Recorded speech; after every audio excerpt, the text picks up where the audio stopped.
Ką mes tau čia? Vairuotojo Henkai ieškojo. Iš nors nuo Hebros? Tu gal turnas? Tu nori, kad Henka vieną dieną išėjęs kita, dėl kokio nors locho vėl atsisėstų? Ne, išvarus. Pabus čia laikinai, kol Henka apsipras. Žiliau, sutartis paruošiai. Tas pizdukas vis dar laužosi. Tai blogai, kad laužosi. Mano krovinys ant sienos stovi, o pasienį žmonės keičia. Visigi žino, kad Henka išeina. Pakeis visus kadrus, ką tada?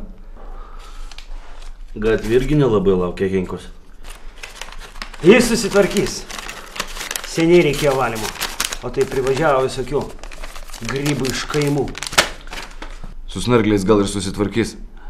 O ką su muitinėm darys? Visigi ten užmyžę. O man leidimų reikia. Daviau 3 dienas tam gaidžiai.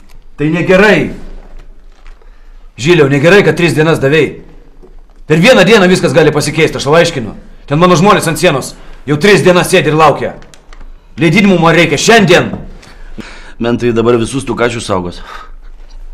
Henka negalės lysti lauką. Gal ir gerai. Kol jie sekios paskui jį, mes galėsim savo reikalus normaliai susitvarkyti. O dėl tų parašų, tai va, patys nuvažiuokit ir pasiimkit.